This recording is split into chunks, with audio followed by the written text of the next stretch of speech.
We are reporting from Stockholm Interior Fair Formex, and we found Louise Klarsten, that is trend. What is this? Trend analyst, trend forecasters. Trend forecaster.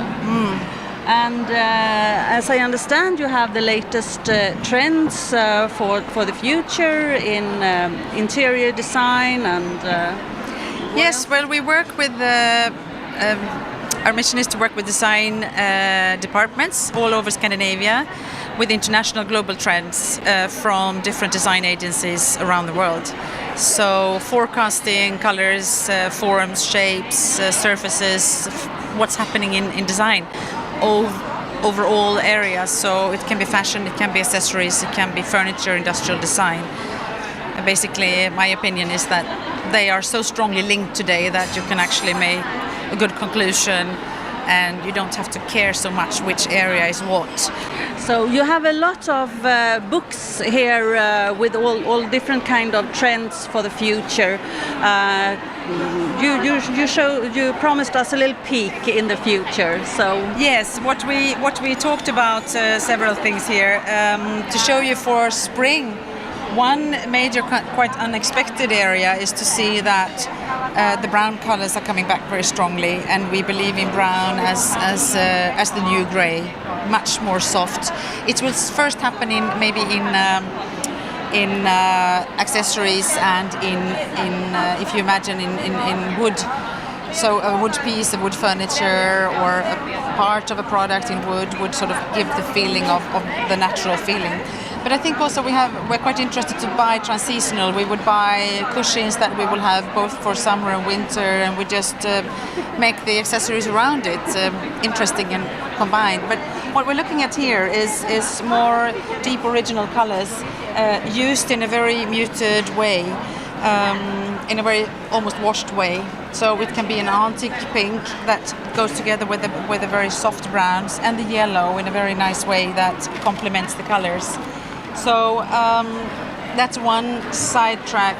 We also see how we work on naturals. Of course, being in Scandinavia, we're a country where we love white. As soon as the spring sun comes out, we love the white and we want the white. The thing is, we're now moving into a more non-artificial white. We want a soft white, a natural white from a linen to a cotton grey goods type of color, or why not lambskin color. So we would sort of feel a more natural. I think that has to do also with sustainability trends, that we want to be more connected to something that's beautiful as it is. You don't have to alter the color maybe, and to find the origin of the colors more in nature. Now we also see a lot of color, bright colors coming through, of course. Yeah, when it's so many nature things, with the leather that's been strong, will it still be strong as leather is normally brown, or is there anything special with leather? On leather, I would say we're still very interested in all the brown shades. Though in fashion we see a lot of brights coming through, and for the spring we see a lot of pastels coming through on leather, on garments. So the fashion fairs recently in Scandinavia showed a lot of colored wearable products.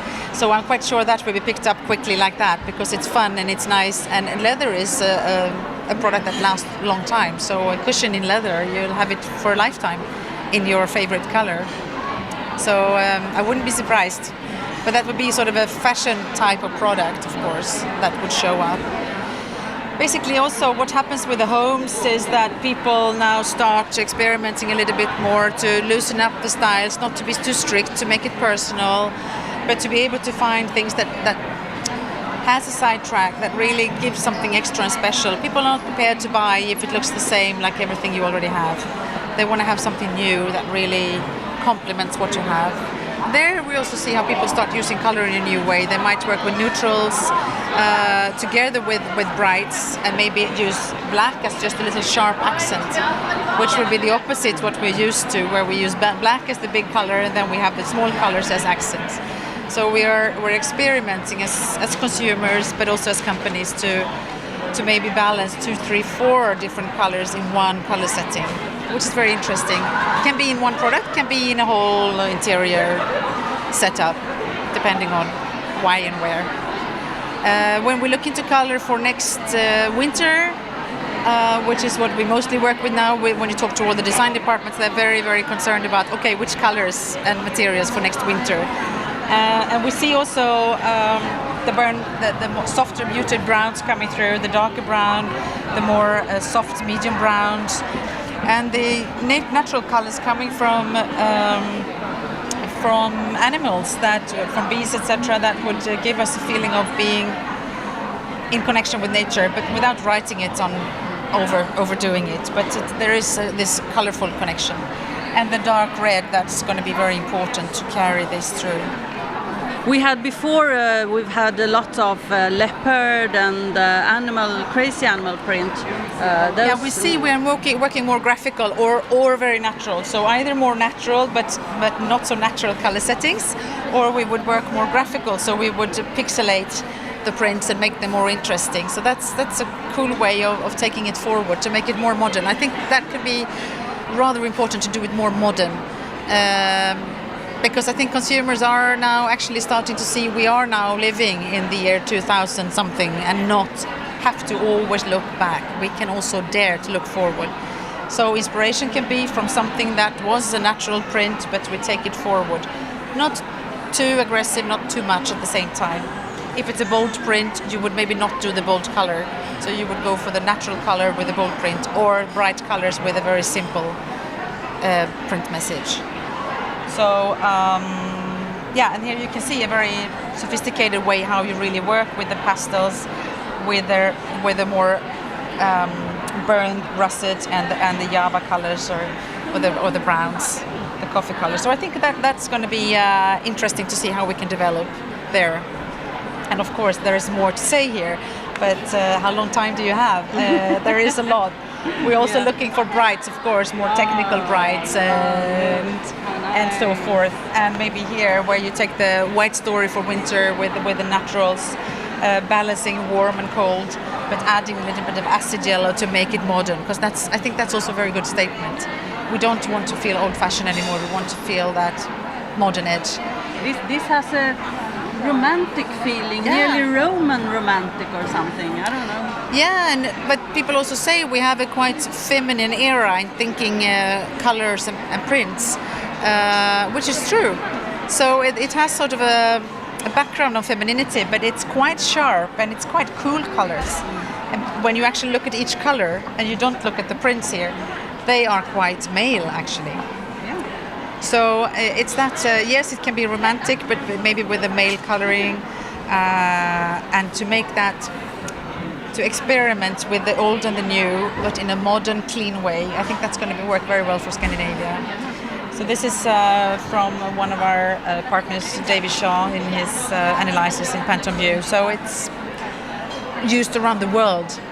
So it's not only the Swedish trends, it's global. Of course, they come through differently and we sell differently, that's for sure. We don't have the same ideas exactly in each country. So there is no global color card in the end.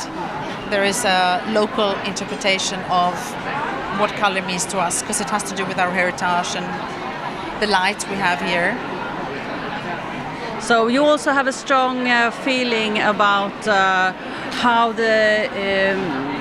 to be a little, not to be too safe when you pick out the colors, but to be a little bit more daring. Yeah, I would love to speak an hour about that, because I think a lot of times, I mean, we have a lot of good examples, but I think also a lot of times when you come to collections, or when it comes to reality, not in theory in a nice booklet, but when it comes to reality, what people really buy, what they buy for their stores, or what they make as a decoration for their office, they play very safe. And looking at the stores, what they buy now, they go for the safe goods that they usually sell. And I think, yeah, maybe that's good for a part. But if you don't give an edge, if you don't tease me when I come into your store, I am not prepared to buy, because I really don't need any new cushions or any new anything, really. I just need to be seduced, and you have to seduce me, not by overdoing it, but to have something new. It can be in garments, just a nice twist, a detail that I go, or a fabric I just can die for, or the color. But there has to be something more. Otherwise, we're not interested to buy, because there is a hesitation among consumers around the world after this or in this or wherever we are in the recession to actually, well, I don't really need to buy anything, so I have a dinner with my friends instead.